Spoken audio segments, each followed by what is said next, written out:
때 주님 궁정으로 들어가는 우리 찬양에 나아가시겠습니다. 이 시간 함께 찬양할 때 감사함으로 그 문에 들어가며 찬송함으로 그 궁정에 들어가서 그에게 감사하며 그 이름을 송축할지어다. 우리 또 기쁨으로 주님 앞에 찬양하며 나아갑시다.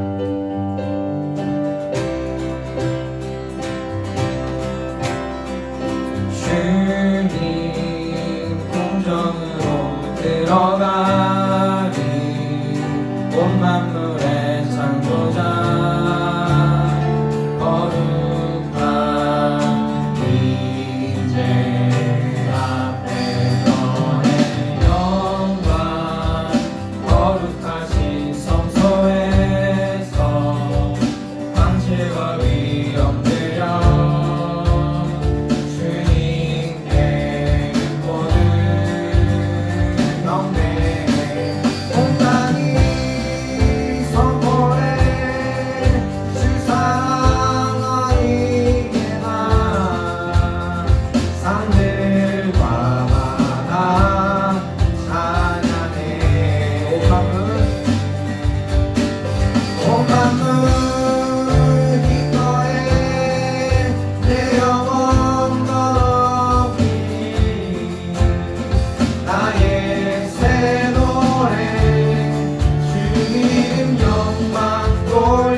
시대와 붉은 돌과 땅의 모든 것 주다 승리네 내 안에 갈망 유일한 소망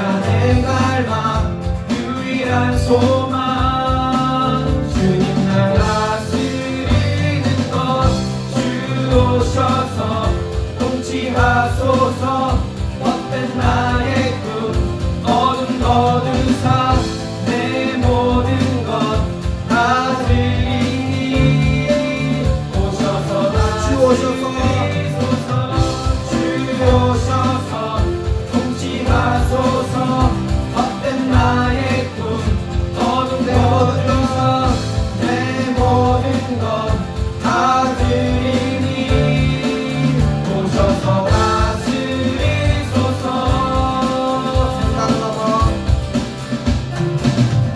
생각을 넘어 모든 말보다 나의 생활이 말하게 하소서 세상 그 어떤 것보다 소중한 내 주님 날 이끄심을 주셔서 통치하소서 헛된 나의 꿈 어둠 거두사 내 모든 것 다스리니 오셔서 다스리소서 주 오셔서 통치하소서 헛된 나의 꿈 어둠 거두사 내 모든 것 다스리니 오셔서 다스리소서 주 오셔서 통치하소서 헛된 나의 꿈 어둠 다시 한번. 거두사 다시 한번 나의 주님 오셔서 다스리소서 오셔서 다스리소서 오셔서 다스리소서 할렐루야. 오직 주님만을 찬양합니다. 이 시간 이 자리 가운데 오셔서 오직 주님 우리를 인도하여 주시옵시고 주님 곁으로 우리가 나아갈 수 있도록 하나님 함께하여 주시옵소서. 우리 마음을 모아 주님만을 찬양하며 주님을 찾으며 함께 나갑시다. 주님 곁으로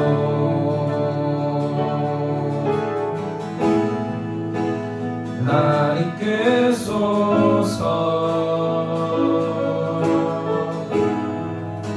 내 모든 것 다 드리며 주 음성 듣기 원하네 나의 참 소망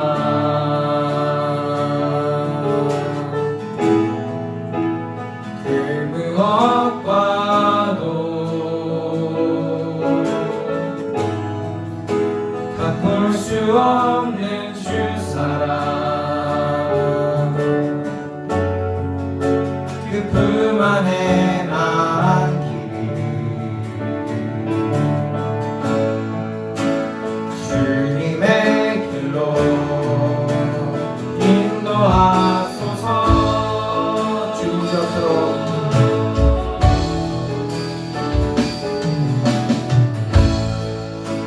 주님 곁으로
주님만이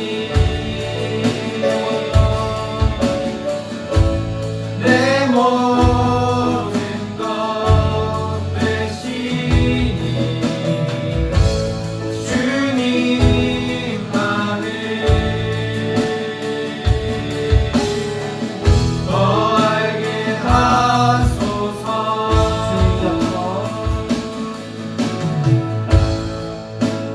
주님 곁으로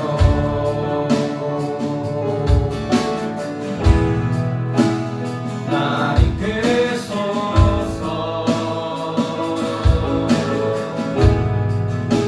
내 모든 것 다 드리며 주님 성능이 원하네. 나의 참 소망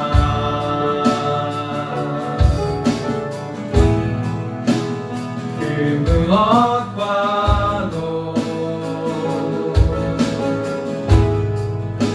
바꿀 수 없는 주 사랑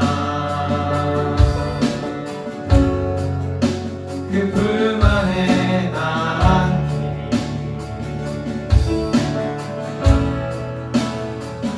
주님에게로 인도하소서.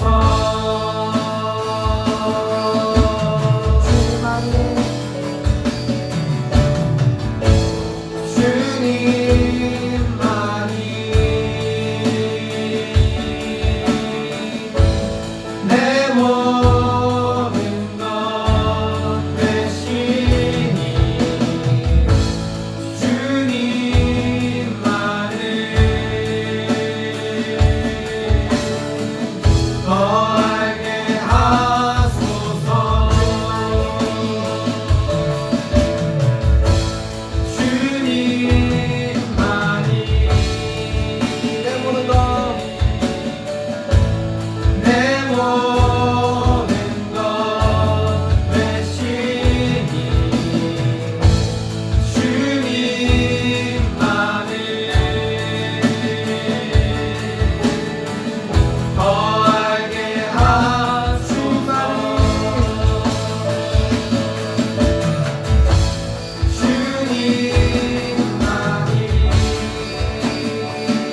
사도신경으로 신앙을 고백하겠습니다. 전능하사 천지를 만드신 하나님 아버지를 내가 믿사오며 그 외아들 우리 주 예수 그리스도를 믿사오니 이는 성령으로 잉태하사 동정녀 마리아에게 나시고 본디오 빌라도에게 고난을 받으사 십자가에 못 박혀 죽으시고 장사한 지 사흘 만에 죽은 자 가운데서 다시 살아나시며 하늘에 오르사 전능하신 하나님 우편에 앉아 계시다가 저리로서 산자와 죽은 자를 심판하러 오시리라. 성령을 믿사오며 거룩한 공예와 성도가 서로 교통하는 것과 죄를 사하여 주시는 것과 몸이 다시 사는 것과 영원히 사는 것을 믿사옵나이다. 아멘. 모두 자리에 앉아주시고요. 이 시간에 우리가 회개의 기도로 나아가겠습니다. 요한일서 1장 8에서 9절은 만일 우리가 죄가 없다고 말하면 스스로 속이고 또 진리가 우리 속에 있지 아니할 것이고 만일 우리가 우리 죄를 자백하면 그는 믿으시고 의로우사 우리 죄를 사하시며 우리를 모든 불의에서 깨끗하게 하실 것이고 말씀합니다. 주님, 제가 스스로 속이지 않게 하소서. 지난 한 주간도 마음으로 생각으로 또 행동으로 지은 죄들을 주님 앞에 고백하오니 오늘 이 예배 시간을 통해서 십자가의 주님 바라보며 그 사죄의 확신 가운데 그 자유함 가운데 나아가는 그런 시간 되게 하여 주시옵소서. 이 시간 주님께 회개의 기도로 나아가겠습니다. 하나님 아버지, 죄가 없다 스스로 속이는 것이라고 했습니다.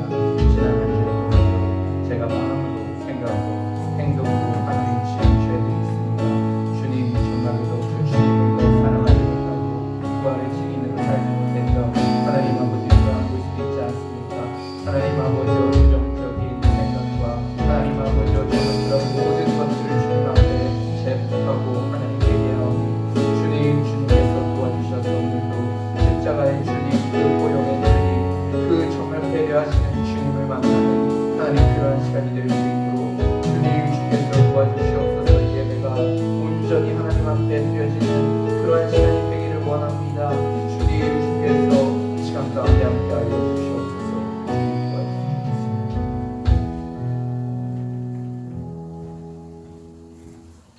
사랑과 내가하신 주님 감사를 드립니다.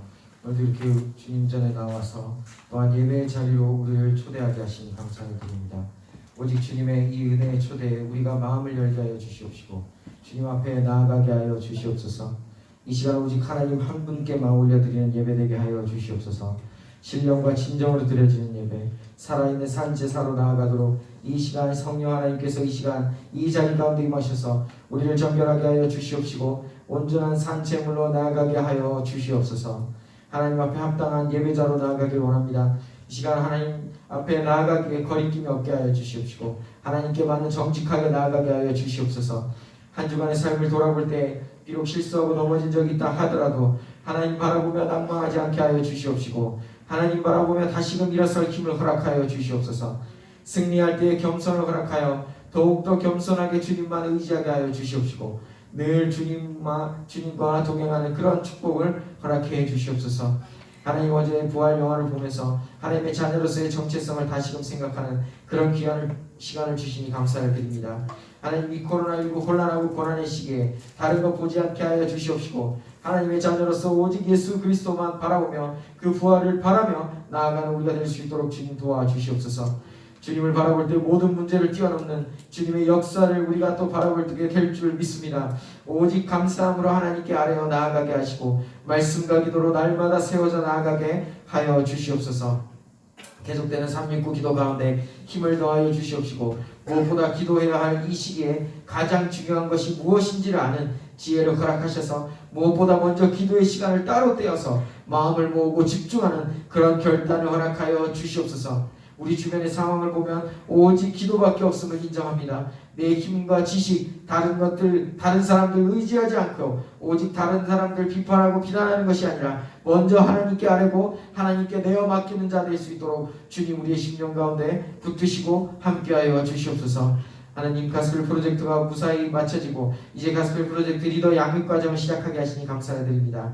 하나님 이 프로젝트를 통하여서 열매를 맺게 하시고 하나님께서 보여주신 그 구름을 놓치지 않고 기도하며 이루어가게 하여 주시옵시고 이 리더 양육 과정을 통해서 우리 서울로 공동체가 주님 안에서 더욱 성장하게 하여 주시옵소서. 기도하면 이루어 주실 줄로 믿습니다. 특별히 미션홈도 이제 열리게 하셔서 미션홈 또한 입점을 통해서 크리스찬 리더들이 많이 배출될 수 있도록 주님 붙들어 주시옵소서. 지금 이 시간 우리에게 말씀 주시니 감사를 드립니다. 이 시간 단위에 세우셔서 말씀 선포하실 담임 목사님 성령 하나님께서 기름 부어주시고 강력하게 붙으셔서 목사님의 입술을 통해 선포되는 말씀으로 이 한 주 승리자의 삶을 누리게 하여 주시옵시고 기쁨으로 다시금 예배 가운데 나올 수 있도록 주님 앞에 넘쳐나는 간증으로 감사하며 나오는 그런 삶 되게 하여 주시옵소서.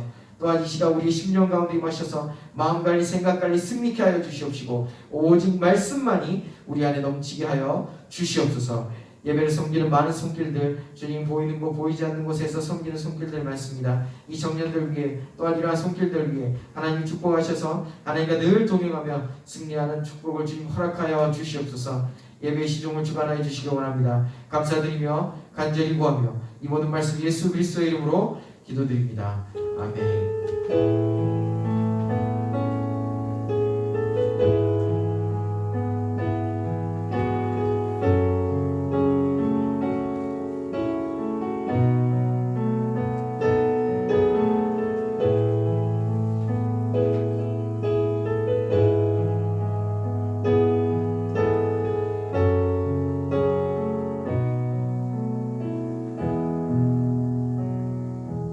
네, 교회 소식 알려드리겠습니다. 새벽 기도, 369 기도 등에 또 적극적으로 참여하시고 8월 25일 화요일부터 신약탐구 인텐시브 과정이 시작됐는데 이제 11월 10일까지 하게 됩니다. 그 후에 이제 수료식도 할 예정인데 여러분들 계속해서 적극적으로 참석해 주시고요.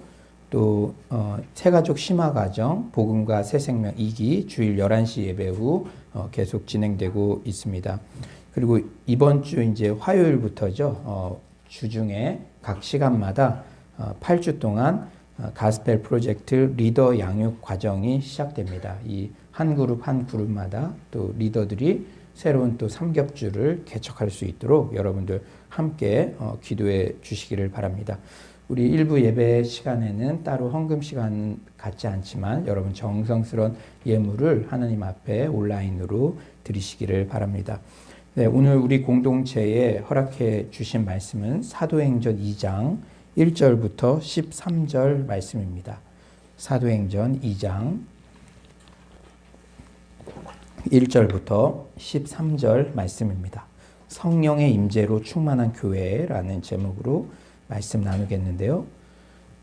사도행전 2장 1절부터 13절 다 찾으신 줄 믿고 저와 여러분이 한 절씩 교독하도록 하겠습니다.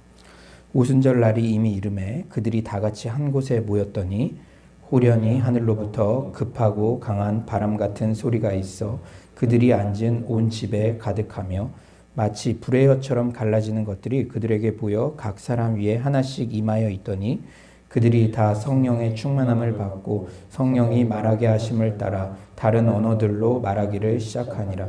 그때 경건한 유대인들이 천하 각국으로부터 와서 예루살렘에 머물러 있더니 이 소리가 나매 큰 무리가 모여 각각 자기의 방언으로 제자들이 말하는 것을 듣고 소동하여 다 놀라 신기하게 여겨 이르되 보라 이 말하는 사람들이 다 갈릴리 사람이 아니냐. 우리가 우리 각 사람이 난 곳 방언으로 듣게 되는 것이 어찌 됨이냐. 우리는 바데인가 메데인가 엘람인가 또 메소보나미아 유대와 갑바도기아 본도와 아시아 부르기아와 밤빌리아 애국가 및 구레네에 가까운 리비아 여러 지방에 사는 사람들과 로마로부터 온 나그네 곧 유대인과 유대교에 들어온 사람들과 그레데인과 아라비아인들이라 우리가 다 우리의 각 언어로 하나님의 큰 일을 말함을 듣는도다 하고 다 놀라며 당황하여 서로 이르되 이 어찌 된 일이냐 하며 또 어떤 이들은 조롱하여 이르되 그들이 세술에 취하였다 하더라. 아멘. 우리 좌우에 한번 이렇게 인사해 볼까요? 성도님은 우리 교회의 보배입니다. 인사해 볼까요? 성도님은 우리 교회의 보배입니다. 네. 얼굴만 봐도 은혜가 되네요. 한번 인사해 봅시다. 얼굴만 봐도 은혜가 되네요. 네. 아멘. 설교자로서 가장 보람을 느낄 때는 성도님들이 어떻게든 받은 말씀대로 살려고 몸부림치는 모습을 볼 때입니다. 사도행전 강해설교 첫 주에 약속한 것을 기다리라는 제목의 말씀을 전했죠. 그날 이후 어떤 청년은 매일 아침 Good morning, Holy Spirit 이렇게 인사를 한대요. 말씀에 순종을 해서요. 그렇게 내 안에 계시는 성령님께 인사만 하는데도 예전과는 하루가 전혀 다르다고 죄의 자리에 갈 때도 의식하게 되고 이러한 전혀 다른 그러한 삶을 살아가게 된다고 그렇게 고백하더라고요.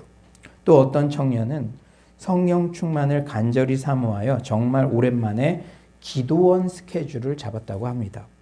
요새 기도원들 가지 않죠, 잘. 그런데 이 말씀을 듣고 감동을 받아서 기도원에 가서 뜨겁게 부르짖고 오겠다고 그렇게 다짐을 말하더라고요. 성령 충만을 이렇게 사모하는 이 청년들의 모습이 너무나 귀하게 여겨졌습니다. 그리고 말씀을 어떻게든 순종하려는 모습에 참 귀엽기도 하고 참 감사했습니다. 오늘 본문은 드디어 우리가 그토록 사모하는 오순절 성령 강림 사건 내용이 나와요. 너무나 유명하죠. 그런데 우리가 이 코로나 시기를 겪으면서 사도행전 강해설교를 한 주 한 주 이렇게 살펴보는 것은 이 시기에 우리 공동체에 주시는 말씀이 무엇인지, 이 성령 강림 사건 너무나 유명한 본문이지만 지금 이 시기에 우리 공동체에 어떤 방향을 주시는가, 말씀을 주시는가, 그 점에 이렇게 집중해서 그 교훈들을 살펴보기를 원합니다. 첫 번째는 오순절 성령 강림 사건은 철저히 하나님의 때에 이루어졌다는 거예요. 어떤 때요? 하나님의 때. 그냥 이렇게 모여서 우리가 기도하다 보니까 이렇게 성령 강림이 임했는데 딱 보니까 그게 오순절이었다. 이게 아니라 우연히 그런 게 아니라 철저히 하나님의 각본대로 하나님의 콘티대로 그것이 이루어졌다는 거예요. 오늘 본문 1절에 이렇게 말씀하죠. 오순절 날이 이미 이름에 그들이 다 같이 한 곳에 모였더니 이름에라는 단어는 채워졌다라는 뜻이에요. 그러니까 여러분들이 찜질방 사우나실 모래시계 있죠. 모래시계. 그런데 그 모래가 이제 마지막을 향해 다 내려가는, 다 마지막 밑에 채워지는 그런 상황에 대한 묘사라는 거예요. 그러니까 오순절날 우연히 그냥 성령 임재가 임한 것이 아니라 오순절 그날을 목표로 두고 채워져 갔다는 그런 표현이에요.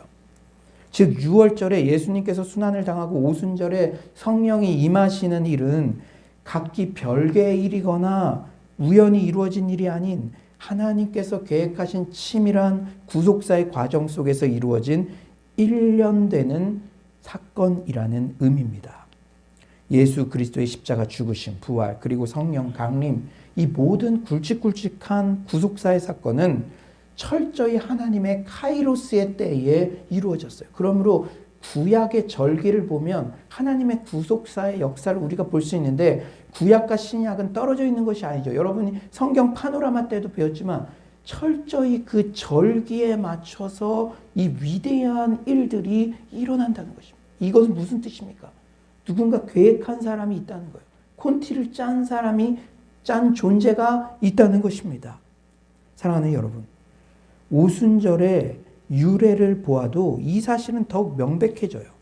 구약시대의 유대인들은 처음 익은 열매를 드림으로써 오순절을 드렸죠. 6월절은 보리 농사가, 오순절은 밀농사가 끝나는 시점이에요. 이 두 절기 사이의 기간이 며칠이라고요? 50일입니다. 50일. 그러니까 7주가 7번 계속돼서 77절이라고도 하죠. 6월절로 시작되는 농사 사이클은 밀 추수가 끝나는 오순절에 이르면서 일단락의 종지부를 찍고 새로운 시작을 준비하게 돼요. 즉 밀과 고리의 곡식 추수를 마무리합니다. 곡식 추수는 이제 마무리하고 이제 새로운 농사를 짓는데 포도부터 시작해서 무화과, 석류, 올리브, 대추, 야자로 이어지는 여름 과실의 추수를 대비해야 하는 때가 바로 오순절. 전혀 다른 시즌이 시작된다는 거예요. 새로운 시기, 새로운 시대를 준비하는 때가 바로 오순절이라는 의미죠. 초실절에 부활하신 초실, 잠자는 자들의 첫 열매로 부활하신 예수님은 제자들과 40일을 함께 하신 후에 감람산 정상에서 승천하셨죠. 그리고 열흘 후 정확히 오순절이 되자 약속하신 성령이 폭포수처럼 임했습니다.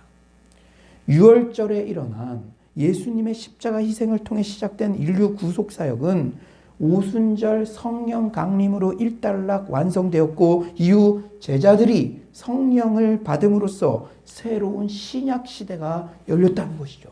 뉴 시즌이 열렸다는 거예요. 여러분 오순절 마가의 다락방 성령의 임재 이후에 신약의 새로운 교회가 시작됐잖아요. 너무나 놀랍지 않습니까? 이렇듯 오순절 성령 강림 사건은 철저한 하나님의 섭리와 계획 가운데 이루어졌어요. 우리 인생 또한 철저한 하나님의 섭리와 계획 가운데 있습니다. 아멘이십니까? 하나님은 하나님의 때에 정확히 일하시는 분이세요. 하나님은 일찍 오시는 법도 늦게 오시는 법도 없습니다. 그러므로 내 인생이 철저히 하나님의 섭리 가운데 있다는 사실을 신뢰하는 자들은 조급해하지 않죠. 내 입장에서는 조금 답답할 수 있지만 하나님의 입장에서는 지금 내가 받으면 위험하기 때문에 교만해서 망할 수 있기 때문에 때를 기다려주시는 것입니다. 그렇다고 여러분 하나님의 때에 하나님이 알아서 하시니 나는 그냥 넋놓고 있어도 된다? 그런 뜻이 아니에요. 여러분 하나님의 뜻과 하나님의 때에 대한 바른 성경적 기준이 있어야 됩니다. 하나님의 때를 신뢰하는 자들은 반드시 현실에 충실할 수밖에 없어요. 어디에 충실하다고요? 현실에. 제가 최근 읽고 있는 책이 있어요. 하나님의 뜻이라는 책인데요. 그 저자인 제럴드 시처 목사님은요.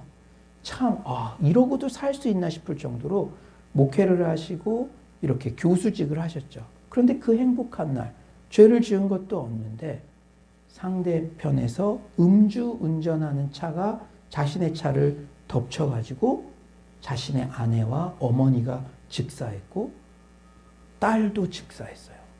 그리고 나서 이분에게는 그 다음 날부터 전혀 다른 날이 시작된 것이죠. 남은 3명의 아이들을 스스로 주부처럼 키우면서 신학교에 가서 말씀을 가르치는 그런 일들을 하고 있어요. 이분이 그 일을 겪을 때 신앙적인 고민이 들었대요. 음주운전자가 내 차를 덮친 것도 하나님의 뜻이라고 할 수 있는 것인가? 충분히 우리가 고난을 당할 때 그런 의문을 갖게 되잖아요. 그런데 여러분들도 이 책을 한번 꼭 읽어보세요.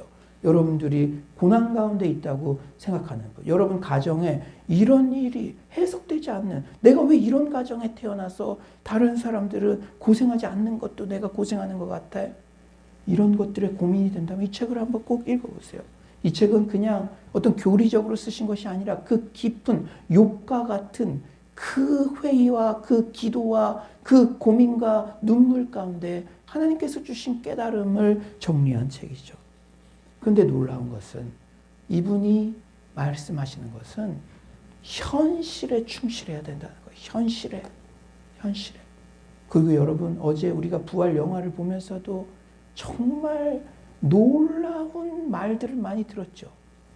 욥이 그런 시험을 당할 때 욥 너 한번 골탕 먹여봐라. 그런 것이 아니라 하나님께서 믿음의 시험에 감행을 하신 것이죠. 하나님께서 쟤는 믿을만해. 그러니까 쟤를 믿어준 것이죠.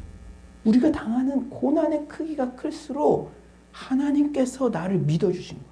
제가 그래서 그때 다짐했어요. 영화를 보면서 이 서울로 공동체를 목양하며 내가 어떤 좁은 길을 갈지라도 고난들이 닥쳐올 때 하나님이 믿어주시고 쟤는 이것도 견딜 수 있어. 이길 수 있어. 내가 믿어줄게.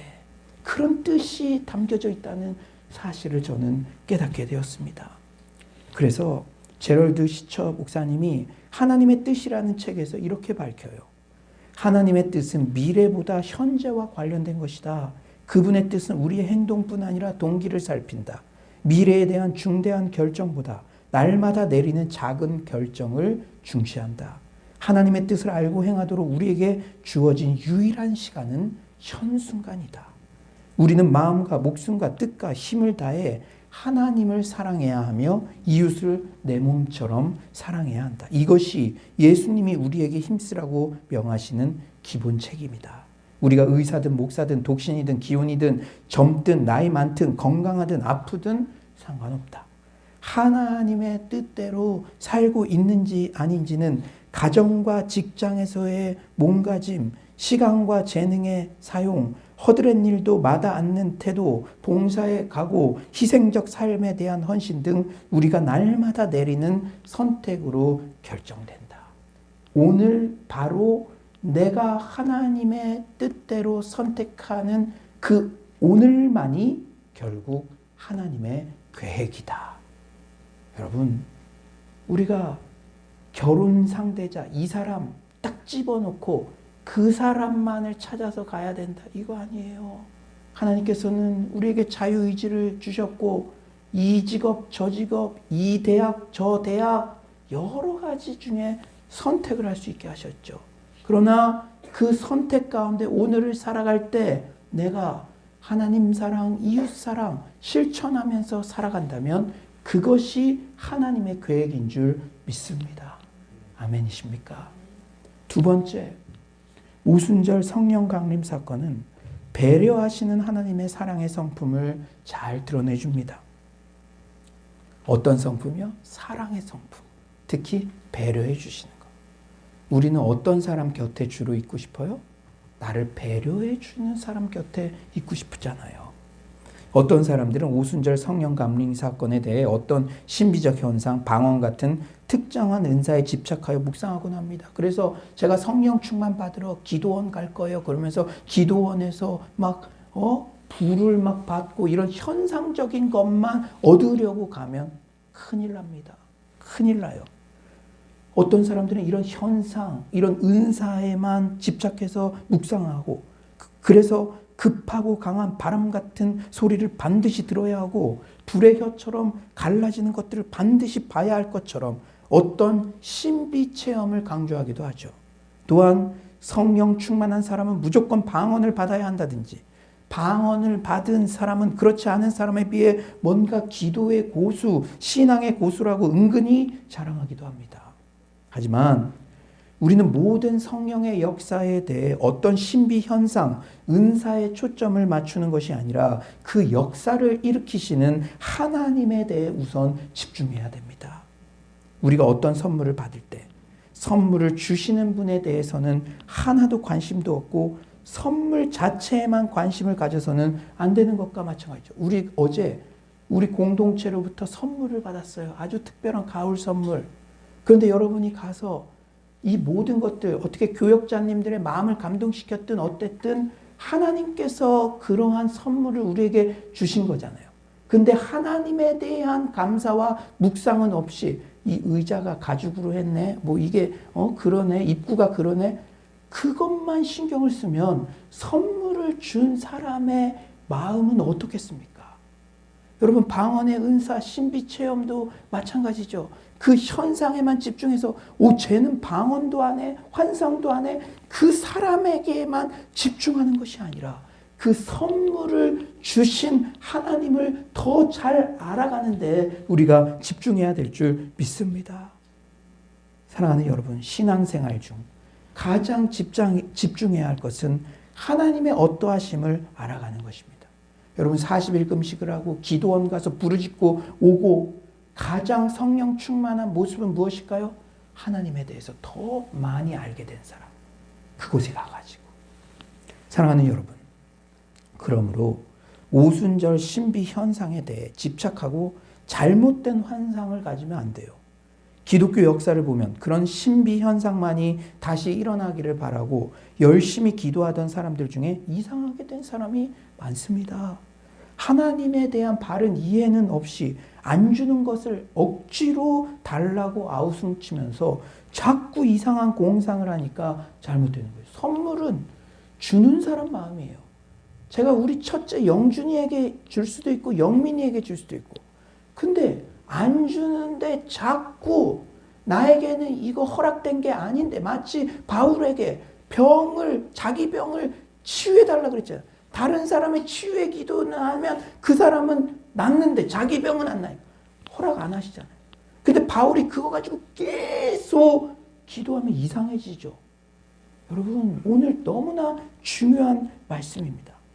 자꾸 안 주시는데 억지로 달라고 아우성치면서 이상한 공상을 하니까 잘못되죠. 마귀가 틈을 타서 시험에 빠뜨리는 것입니다. 그렇다면 우리가 가장 집중해야 될 오늘 본문에 드러난 하나님의 성품은 무엇입니까? 그것은 바로 모든 사람을 배려하시는 사랑의 하나님이에요. 우리 4절을 한번 다 같이 한번 읽어볼까요? 우리 4절입니다. 시작. 그들이 다 성령의 충만함을 받고 성령이 말하게 하심을 따라 다른 언어들로 말하기를 시작합니다. 다른 언어들로 말하기를 시작하니라. 오순절 성령 강림 사건에 나타난 방언의 은사는 우리가 일반적으로 생각하는 방언의 은사와 패턴이 좀 달라요. 우리는 흔히 방언을 천상의 언어, 즉 우리가 알아들을 수 없는 음절 샬라샬라 샬라샬라 샬라샬라를 반복한다든지 그런 것으로 이해하죠. 실제 고린도전서 14장 2절은 그렇게 말해요. 방언을 말하는 자는 사람에게 하지 아니하고 하나님께 하나니 이는 알아듣는 자가 없고 영으로 비밀을 말함. 그러니까 샬라 샬라 샬라 하면 알아듣는 자가 없잖아요. 그게 잘못된다는 게 아니라 고린도전서에는 그런 방언의 패턴도 기록되어 있어요. 하지만 오늘 본문에서는 무리들이 알아들었죠. 6절 이 소리가 남에 큰 무리가 모여 각각 자기의 방언으로 제자들이 말하는 것을 듣고 알아듣고 소동하여. 그런 면에서 사도행전에 나타난 방언의 패턴은 집단 통역 서비스를 해주는 것이나 마찬가지였어요. 예를 들어 오늘 예배에 중국인, 일본인, 러시아인 등 세계 각처에서 왔는데 갑자기 제가 설교할 때 여러분들이 방언의 은사를 받아서 중국어, 일본어, 러시아로 통역하는 그런 광경입니다. 중국 선교사 시절 초기에 중국 현지인 교회 예배에 제가 참석한 적이 있었는데 말을 전혀 알아듣지 못하니까 다른 사람들은 연신 아멘 아멘 하면서 막 감동의 눈물을 쏟아내는데 저만 혼자 소외된 것 같고, 그렇다고 억지로 흉내낼 수도 없고 정말 난감하더라고요. 여러분들이 한번 중국인이라고 생각해 보세요. 여러분들이 이렇게 은혜 받아서 막 있는데 지금 한국말로 하니까 전혀 못 알아듣는데 옆에서 막 아멘하고 눈물 흘리는데 쇼를 할 수도 없고, 여러분들도 그런 경험 있잖아요. 나만 소외된 것 같은 그런 느낌. 은혜는 모든 사람에게 임해야 되는데 어떤 수련회 갔는데 다른 애들은 다 펄쩍펄쩍 뛰고 은혜 받았는데 금요철에 와서 기도하는데 막 은혜 받았는데 나 혼자 맨날 와서 죽을 맛이죠. 억지로 앉아있기 죽을 맛이죠. 그런 면에서 오순절 성령 강림 방언의 역사는 한 명의 영혼도 은혜의 자리에서 배제되지 않게 하시려는 하나님의 배려가 돋보이는 장면이에요. 방언의 은사는 때로는 고린도전서처럼 때로는 사도행전처럼 나타날 수 있습니다. 본질에서는 같으나 목적과 용도 면에서는 다를 수 있죠. 그런데 우리는 이런 지역적 특징 패턴에 집착하여 내 방언은 정통이고 당신 방언은 뭔가 문제가 있다느니 이런 소모적 논쟁에서 벗어나야 됩니다. 방언의 은사, 성령의 은사를 선물로 주시는 배려가 많으신 하나님의 사랑의 성품을 우선적으로 누리고 발견하며 그분을 더 많이 아는 데 힘쓰고 알면 알수록 더욱 친밀한 관계 속으로 들어가야 될 줄 믿습니다. 오순절 성령 강림 방언의 역사는 또한 바벨탑의 저주를 푸는 하나님의 사랑의 배려죠. 창세기 11장에서 하나님의 도움 없이 인간 스스로의 힘으로 살려고 했던 인간의 교만함을 상징하는 바벨탑이 쌓아 올려졌을 때 인간들의 언어가 나뉘어졌죠. 그런데 성령의 역사 안에서 여러 가지 언어가 모두 소통이 되었습니다. 성령의 역사는 하나님과 인간의 관계 회복은 물론 인간과 인간 사이에 막힌 담을 허무신 것이죠. 그렇다면 과연 오순절 마가의 다락방 같은 그 대단한 성령 충만의 역사를 경험한 사람의 특징은 어떠해야 될까요? 기도원에 가서 은혜 받고 온 사람의 특징은 어떠해야 될까요? 그 중에 제일은 사랑이라. 고린도전서 13장 1에서 2절. 내가 사람의 방언과 천사의 말을 할지라도 사랑이 없으면 소리나는 구리와 울리는 꽹과리가 되고, 내가 예언하는 능력이 있어 모든 비밀과 모든 지식을 알고 또 산을 옮길 만한 모든 믿음이 있을지라도 사랑이 없으면 내가 아무것도 아니요. 성령 충만을 경험한 사람은 당연히 배려심 많은 하나님 사랑 닮은 그런 사랑의 사람이 되어야만 합니다. 아멘이십니까? 여러분이 은혜 받았다고 고백한다면 그것은 그 중에 제일은 사랑이라. 40일 금식을 하고 어디 기도원 가서 정말로 제가 성령 충만을 사모했고 은혜를 받았습니다 하면 자기만 생각했던 사람이 이제는 다른 사람을 생각하고, 자기만 생각했던 사람이 이제는 예배 때 나보다 연약한 사람이 어떻게든 은혜 받게 하려고, 어떻게든 은혜의 자리에서 소외되지 않도록 그렇게 애쓰는 모습이 우리 가운데 나타나야 될 줄 믿습니다. 사랑하는 여러분, 아무리 대단한 성령의 능력을 받았다고 해도 사랑이 없으면 nothing, 아무것도 아니에요. 그러므로 사랑만 남습니다. 어떤 대단한 은사도 사랑을 위해 쓰여질 때만이 비로소 가치가 있고 유용합니다. 지난 3주 전 본격적으로 오프라인 369 기도가 재개되면서 어느 날 새벽 기도 시간 내내 1시간 이상 내게 사랑 없음을 회개했던 적이 있었어요. 제가 그날 새벽에 다른 기도를 할 수가 없더라고요. 이제 어떻게 다시 기도의 열기, 예배의 열기, 다음 세대 신앙의 역동이 회복될 수 있을까? 한참을 고민하며 기도하는데 사랑이 없으면 아무 소용이 없느니라. 그 깨달음의 말씀이 제 마음에 선명하게 각인되었습니다. 그 후에 주여, 저의 힘으로는 사랑할 수 있는 능력이 없습니다. 한 영혼을 사랑하는 불타는 구령의 열정을 허락해 주셔서 기도 인도를 해도 설교를 해도 상담을 해도 양육을 해도 오직 사랑하는 마음에서 시작되게 하소서. 그날은 새벽 기도 시간에 오직 사랑만을 위해 그렇게 간절히 기도했습니다. 그리고 감사하게도 그날 밤 구시기도 시간에 전날과는 전혀 다른 성령의 열기가 가득한 기도회를 경험했습니다. 사랑하는 여러분, 오늘 본문 오순절 마가의 다락방 성령 강림 사건을 통해 성령 충만은 오직 사랑 충만임을 절대 잊지 마시기 바랍니다. 여러분 앞에 한번 다 같이 한번 읽어봅시다. 시작. 오늘 성령 강림 사건이 우리 공동체에 주시는 교훈 세 번째는 성령 충만의 목적은 궁극적으로 복음 전파에 있다는 거예요. 오늘 본문의 특이점 중 하나는 지명이 많이 등장한다는 거. 9, 10, 11절 세 절이나 할애해서 나열하고 있어요. 우리 9에서 11절 한번 큰 목소리로 한번 읽어봅시다. 9에서 11절 시작. 우리는 가데인과 메데인과 엘람과 또 메소포타미아, 그리고 갑다도기아, 본도와 아시아, 부르기아와 밤빌리아, 애국과 및 구레네에 가까운 리비아 여러 지방에 사는 사람들과 로마로부터 온 나그네 곧 유대인과 유대교에 들어온 사람들과 그레데인과 아라비아인들이라. 우리가 다 우리의 각 언어로 하나님의 큰 일을 말함을 듣는도다 하고. 이곳에 나오는 지명들은 유대인의 세계관에서는 땅끝까지 즉 전 열방을 나열한 거예요. 그리고 디아스포라 유대인들, 우리 쉽게 말하면 교포들, 흩어졌던 지역들을 총망라했어요. 유대의 역사 중에 여러 번의 일들로 인해서 흩어졌는데요. 그 흩어진 유대인들이 있는 지역들을 총망라한 거예요. 여러분 이미 잘 알고 있죠. 유대인들은 율법상 1년에 3번의 절기, 즉 유월절, 오순절, 초막절에는 예루살렘 성전에 와서 예배를 드려야 했어요. 그런데 시대가 점점 흐르자 생업이 바쁘고 거리도 머니 3번 다 참석하는 것이 마땅하지만 최소한 2번은 의무적으로 참석하자 그런 분위기가 있었습니다. 점점 시대가 지날수록 30년 전에는 우리 권사님들 수요, 금요, 철야, 예배 모두 다 빠짐없이 참석했지만 지금은 좀 거리도 멀고 직장생활도 하니까 여러 가지로 복잡하고 바쁘니까 주일 성수를 목숨까지 지키자, 주일 예배 참석하자, 이런 우리네 모습이나 비슷하죠. 역시 해 아래 새 것은 없어요.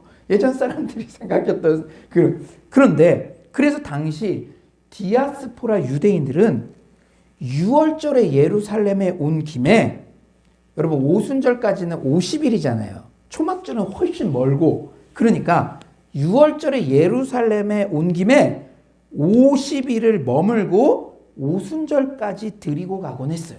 그러니까 머물던 이 디아스포라 이 유대인들, 이제 이게 해석이 되죠. 그렇게 머물러 있었던 거예요. 그런데 그 오순절에 성령의 역사가 일어난 것입니다. 이것은 성령 충만의 역사가 복음 전파라는 분명한 목적성을 띠고 있다는 것을 의미해요. 오순절 성령 강림 사건은 초대교회의 급속한 복음 전파를 위한 준비 단계로서의 의미를 가지기 때문이죠. 왜 그렇습니까? 예루살렘을 방문한 전 지역의 디아스포라 유대인들이 놀라운 성령의 역사를 직접 목격하게 되고 이후 베드로 설교로 깊은 감명을 받게 되었겠죠. 그들은 각기 이제 고향에 돌아가서도 성령의 역사와 복음에 대한 이해를 마음속에 간직했을 것입니다. 여러분 기억나는지 모르지만 작년 1월에 우리 민들레 공동체 중국 청년들이 이곳에 와서 예배를 드렸어요. 그리고 그들은 또 심지어 수영로 교회에서는 한 달을 훈련을 받았습니다. 그런데 그런 성령의 역사를 경험하면 그냥 끝나는 것이 아니라 중국 각 지역에 가서 각 교회마다 그러한 역사들을 이야기하고 그러한 은혜들이 임하는 것이죠. 마찬가지예요. 마찬가지. 오순절에 성령 강림 역사가 임한 것은 이런 깊은 의도가 있다는 것입니다. 그리고 이 경험은 후에 바울의 전도 여행을 통해서 우리 배웠죠. 성경대학에서 복음이 1차, 2차, 3차 전도 여행 통해서 이렇게 그 지역들이 다 오순절에 모였던 지역들이에요.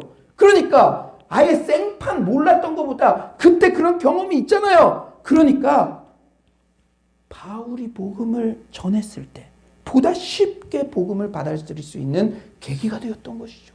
여러분 초등학교 때 그래도 선물 받으려 크리스마스 때 교회를 한 번이라도 간 사람이라 아예 그냥 불교만 간 사람 전혀 틀립니다. 제가 가스펠 프로젝트 새가족들 봐도요. 전혀 안 갔던 사람 없어요. 내가 초등학교 때 한 번이라도 갔습니다.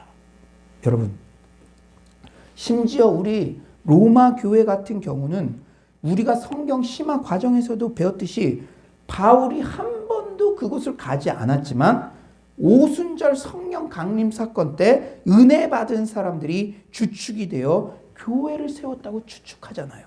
여러분 10절에 재밌는 표현이 나옵니다. 10절 한번 보세요. 10절 로마로부터 온 나그네. 로마로부터 온 나그네. 얼마나 재밌습니까? 성경은 성경으로 해석되는 것이죠. 이런 면에서 오순절 성령 강림 사건인데 왜 그 수많은 성령의 은사 중 방언의 은사가 임했는지 그 이유도 설명이 되는 거예요. 여러분 이제 이해가 되겠죠? 왜 신유의 은사, 통변의 은사 여러 가지 은사들이 있는데 방언의 은사가 임했을까? 여러분 똘똘하잖아요. 성령 충만의 역사는 이렇듯 복음 전파라는 목적성을 띠고 있기 때문에 언어의 장벽을 뛰어넘어 전 지역에 복음이 전파되도록 방언의 은사가 임한 것입니다. 그러므로 여러분 미혹되지 마십시오. 성령 충만이 임하면 무조건 방언의 은사를 우선적으로 받아야 한다든지 그러면서 사도행전 2장을 들먹이면서 이러지 않았냐? 너 방언 은사 받지 않으면 아무것도 아니야. 이런 것은 성경적인 게 아닙니다. 그리고 방언의 은사를 뭔가 특별한 은사로 생각하는 경향도 버려야 되죠. 그때 방언의 은사가 복음 전파를 위해 가장 필요했으니까 배려해 주셔서 통역을 해줘야 이 각 지역에 있는 사람들이 말씀을 듣고 은혜를 받고 흩어져서 복음을 전파해야 되기 때문에 방언의 은사가 임한 것입니다. 방언의 은사 또한 성령의 각종 은사 중 하나의 종류에 불과하다는 것이죠. 여러분에게 진지하게 질문합니다. 왜 그토록 성령 충만을 받고 싶어 하십니까? 뭔가 막힌 게 뻥 뚫리고 싶어서, 신앙의 다른 차원을 경험하고 싶어서, 기도를 더 깊게 하고 싶어서, 물질적 문제가 해결받고 싶어서, 돌파구를 마련하고 싶어서, 물론 다 좋습니다. 그러나 여러분 주목하십시오. 그건 다 여러분의 필요에 의한 거예요. 여러분들로부터 시작된 것입니다.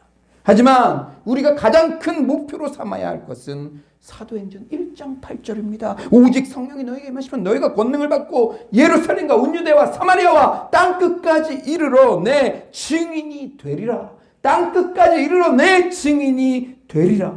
우리가 땅끝까지 이르러 내 증인이 되기 위해 성령 충만을 구할 때, 먼저 그의 나라와 그의 의를 구할 때 이 모든 것을 우리에게 더해 주시는 줄 믿습니다.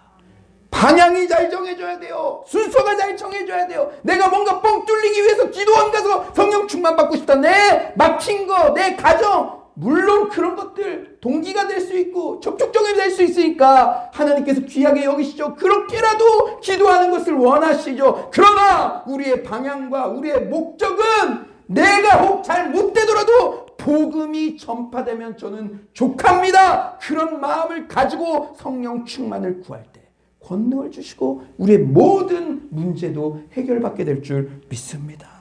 순서가 바뀌면 안 돼요. 이제 이번 주부터 삼겹줄 리더 양육 과정이 시작되죠. 이 모든 양육의 목표는 복음 전파에 있습니다. 우리의 친구와 가족들 중 삼겹줄 모임을 개척하여 거저받은 것을 거저 주어라. 코로나19로 불안하고 갈 길 잃은 영혼들에게 복음을 전하며 주님 주시는 평안과 사랑을 전하는 것입니다. 삼겹줄 리더들에게 성령 충만의 은혜가 임하며 그들을 통해 새로운 삼겹줄 모임이 개척되고 복음이 전파되도록 우리 모두가 함께 중보해 주시기를 간절히 축원합니다. 이제 말씀을 정리하겠어요. 앞서 언급했듯이 성령 강림이 오순절에 이루어졌다는 것은 여러 측면에서 중요한 의미를 가져요. 그런데 또 다른 중요한 의미가 있습니다. 1세기 성도들, 초대교회 성도들은 오순절을 모세가 10계명을 받은 날을 기념하는 절기로 이해했어요. 그런데 오순절 성령 강림 역사를 통해 그들은 마음과 동기까지도 새롭게 되는 성령의 법을 수여받았죠. 놀랍지 않습니까? 모세가 10계명을 받은 그때가 오순절 기간이에요. 오순절. 그런데 성령의 법, 새로운 법이 오순절 성령 강림 사건 때 임한 것이죠. 차원이 다른 언약의 재갱신이 이루어진 거예요. 이제는 돌판에 새겨진 율법이 아니라 마음에 새겨진 율법. 여러분 아직까지도 하나님의 말씀을 숙제처럼 막 합니까? 이거 안 하면 안 되겠고 어떻게 하냐, 이렇게 살 수 없지. 그게 아니에요. 성령의 새로운 법, 마음과 동기까지도 의무를 넘어 기쁨으로 하나님의 말씀을 순종할 수 있게 됐죠. 물론 유혹이 많으니까 어렵죠. 내 힘으로 감당할 수 없죠. 보혜사 성령, 우리를 도우시는 분, 그분께 도움을 구하고 의지하며 살아가면 1년이 지나면 근사해져 보인 자신, 근사하게 변해버린 자신을 발견하게 될 줄 믿습니다. 예전에는 야동에서 벗어나지 못했고 토요일이 뭐예요? 밤늦게까지 부어라 마셔야 그랬던 사람인데, 내가 뭔가를 계획을 세워놓고 그런 게 아닌데 믿음의 공동체 안에서 성령님을 의지하고 그랬더니 이제 주일날 오전 9시 반 이 꿈의 시간에 예배하는 근사한 모습으로 내가 바뀌어져 있는 것입니다.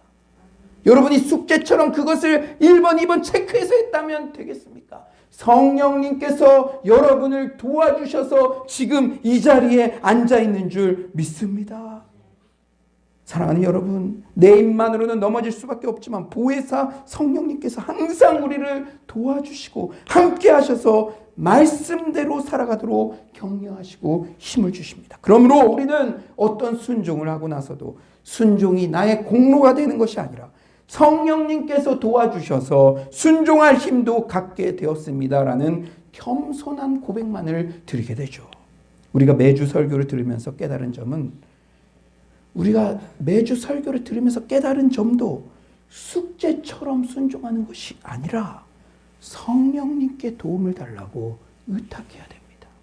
지금까지 말씀을 들을 때는 마음이 뜨거워졌는데, 은혜 받았는데, 오늘 오후에 집에 돌아갈 때쯤 되면 온데간데 없고, 그런 사이클 때문에 고민해 본 적 없습니까? 내가 숙제처럼 하는 게 아니라 성령님께 도움을 구하십시오. 오늘 오순절 성령 강림 사건이 주는 교훈이 무엇입니까? 첫째, 오순절 날이 이미 이름에 하나님의 카이로스의 때 하나님의 역사는 반드시 이루어짐을 믿고 내 인생을 향한 하나님의 섭리와 인도하심을 굳게 신뢰합시다. 둘째, 방언의 은사를 주셔서 모두가 다 은혜 받게 하신 배려가 많으신 사랑의 하나님. 성령 충만은 곧 사랑 충만입니다. 셋째, 성령 충만의 목적은 땅끝까지 복음 전파를 위함입니다. 동기의 순수성을 가지고 복음 전파를 위해 성령 충만을 구합시다. 이번 한 주 이 세 가지 교훈이 내 삶에 체화되도록 적극적으로 성령님의 도우심을 구하는 서울로의 모든 청년들 되시기를 간절히 축원합니다. 이 시간 자리에서 일어나셔서 성령이 오셨네, 우리 다 같이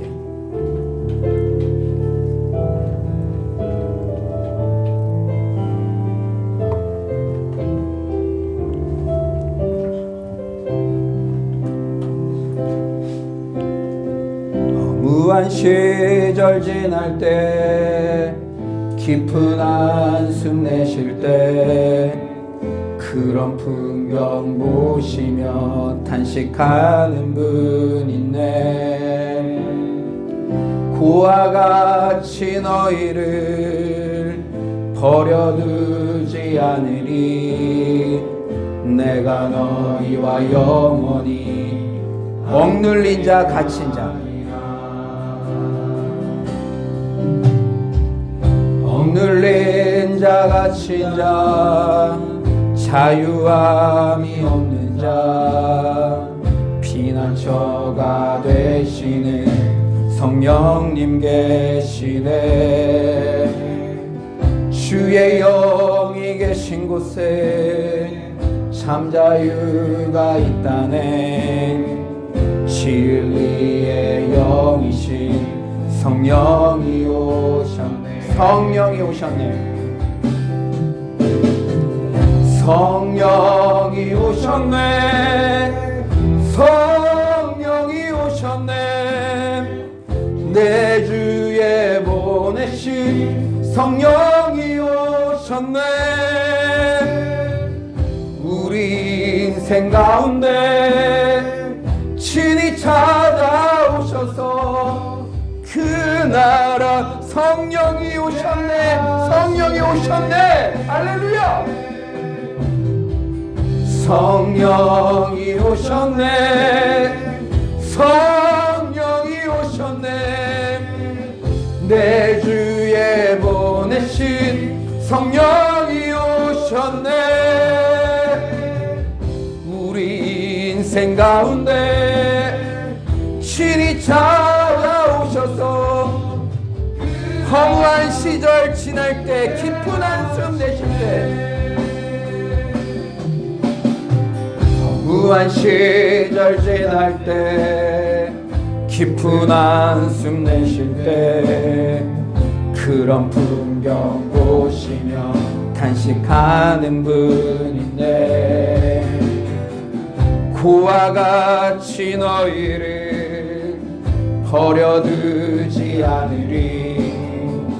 내가 너희와 영원히. 성령이 오셨네. 성령이 오셨네. 성령이 오셨네. 성령이 오셨네. 내 주에 보내신 성령이 오셨네. 인생 가운데 신이 찾아오셔서 그 나라 성령이 오셨네. 성령이 오셨네. 성령이 오셨네. 성령이 오셨네. 내 주에 보내신 성령이 오셨네. 우리 인생 가운데 신이 찾아오셔서 그 나라 꿈꾸게 하셨네. 이 시간 여러분 한번 기도하기를 원합니다. 어제 우리는 천정은 자매를 영화에서 만났죠. 60회 이상 항암 치료, 그 고통의 치료를 받는 그 얼굴과 나의 얼굴을 비교해 보았습니까? 그 차이는 무엇입니까? 성령이 오셨네. 암환우도 그 나라를 꿈꾸며 주위의 암환우들에게 복음을 전할 때 그의 얼굴에는 생명력이 넘치는 줄 믿습니다. 너 왜 허무해하느냐? 너 표정이 왜 이렇게 어둡냐? 성령이 오셨다. 너가 허무한 시절을 지낼 때 성령이 오셨다. 성령이 서울로 교회 가운데 오셨다. 그 나라를 꿈꾸게 하실 것이다 말씀하시는 줄 믿습니다. 사랑하는 여러분, 여러분 인생 때문에 우울합니까? 하나님의 철저한 계획과 섭리로 오순절에 정확히 성령 강림이 임했던 것처럼 우리 인생도 철저히 하나님의 계획 가운데 있는 줄 믿습니다. 주여, 제 인생을 향한 하나님의 인도하심을 신뢰하며 현실에 최선을 다하게 하소서. 성령 충만은 곧 사랑 충만인 줄 믿습니다. 배려가 많으신 하나님 성품 본받아 저 또한 남을 배려하며 포용하게 하여 주시옵소서. 이 시간 주여 한번 부르짖고 기도합시다. 주여, 하나님 아버지, 허무한 시절을 보내고 깊은 한숨을 내쉴 때 성령님께서 우리 가운데 계시고 지금도 우리 가운데 함께 하시는 줄 믿습니다. 하나님 아버지, 성령님께서 우리를 도와주시고 아버지 정말로 더욱더 우리에게 사랑 충만을 허락하시는 줄 믿습니다. 하나님 아버지, 우리 서울로 교회와 우리 각각의 청년들 하나님의 때에 정확히 일하시는 줄 믿습니다. 성령님께서 우리 마음을 위로해 주시고 아버지 정말로 더욱더 우리 가운데 사랑 충만으로 아버지 우리를 채워주실 줄 믿습니다. 하나님 아버지 배려해 주실 줄 믿습니다. 주여 역사하여 주시옵소서. 오순절 마가의 다락방에 불처럼 바람처럼 임하신 성령님, 우리 각자에게 지금도 임하여 주셔서 하나님 아버지 성령 충만함으로 승리하게 하여 주시옵소서. 하나님 아버지 근사한 사람이 되어가는 것을 경험하는 아버지 그러한 시간이 될 수 있도록 주여 주께서 하나님 아버지 도와주시고 하나님 함께 하시옵소서. 이 시간에 우리가 한 가지만 더 기도합시다. 우리 서울로 공동체를 위해 기도합시다. 주여, 우리 서울로 공동체가 성령의 임재로 충만한 교회 되게 하여 주시옵소서. 성령님의 도우심으로 의무가 아닌 기쁨으로 순종하는 교회 되게 하소서. 단순히 우리의 유익만을 위해 성령 충만을 사모하는 것이 아니라 성령 충만으로 권능받아 땅끝까지 복음 전하는 부활의 증인 공동체 되게 하소서. 여러분, 저는 어제 영화를 보면서 깜짝 놀랐어요. 영화의 가장 마지막에 기록되어 있던 사도행전 1장의 말씀은 바로 지난주 우리 성경 본문이었습니다. 부활의 증인을 유다를 대신하여 세우셨죠. 우리는 부활의 증인으로 살아가야 될 줄 믿습니다. 이제 양육되는 삼겹줄 리더들을 통해 우리의 가정에서, 직장에서, 일터에서 새로운 삼겹줄 모임들이 개척되게 하여 주시옵소서. 성령이여 충만하게 하여 주시옵소서. 이 시간 주여 한번 부르짖고 기도합시다. 주여, 하나님 아버지께서 우리에게 아버지 성령으로 충만하게 하여 주시옵소서. 우리가 복음 전파를 위해 하나님 아버지로 살아가기를 원합니다. 우리를 부활의 증인으로 부르셨는 줄 믿습니다. 주님, 주께서 하나님 아버지 도와주시고 아버지 개척되는 삼겹줄 모임마다 성령의 강력한 임재가 있게 하여 주시고 우리가 가는 가정과 하나님 아버지 우리 학교와 하나님 아버지 그 모든 삶 가운데 하나님 아버지 복음이 전파되게 하여 주시옵소서. 오 성령님이 명가능한 줄 믿습니다. 성령님께서 이 시간에 역사하여 주시옵소서. 주여 주께서 하나님 아버지 도와주시고 하나님 아버지 함께할 줄 믿습니다. 주님 인도하여 주시고 하나님 아버지 역사하여 주시옵소서. 오 주여 하나님 아버지 우리 안에 사랑이 충만하게 하여 주시옵소서. 주님 주께서 하나님 아버지 도와주시옵소서. 하나님 오늘도 이 예배 가운데 강력하게 임해 주셔서 감사합니다. 우리 힘으로는 연약하여 넘어지지만 보혜사 성령님, 우리를 위해 오신 성령님, 그분 의탁하여 넉넉히 승리하는 한 주 되게 하여 주시옵소서. 철저한 하나님의 계획 가운데 임한 오순절 성령 강림, 우리 인생도 철저한 하나님의 계획 가운데 있는 줄 믿습니다.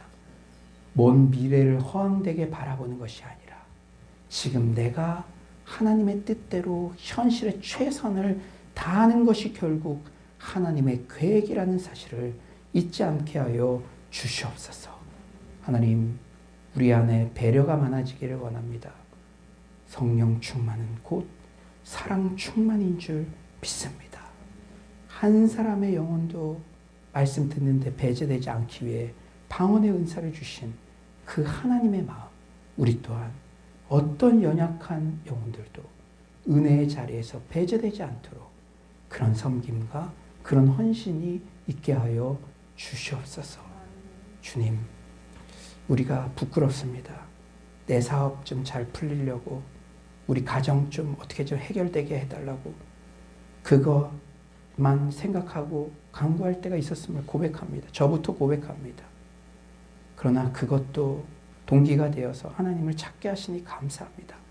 그러나 이제는 땅끝까지 복음 전파되기를 원하시는 하나님 마음 본받아 그 목표를 향해 성령 충만을 구하고 먼저 그의 나라와 그의 의를 구할 때 모든 것이 더해 주시는 그 역사를 경험하게 하여 주시옵소서.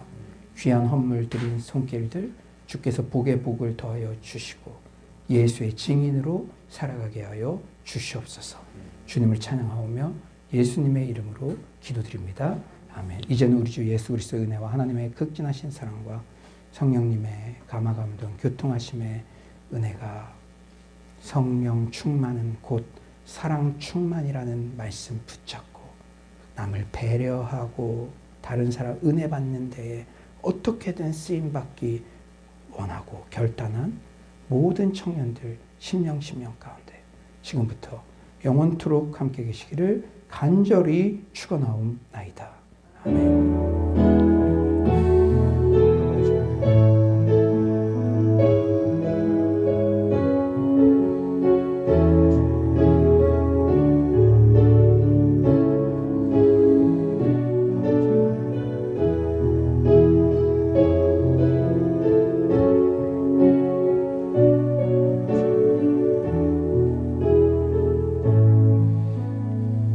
우리 하나님께 영광의 박수 올려드리도록 하겠습니다. 우리 3명 이상에게 잘 될 일만 남았습니다. 인사하겠습니다. 잘 될 일만 남았습니다.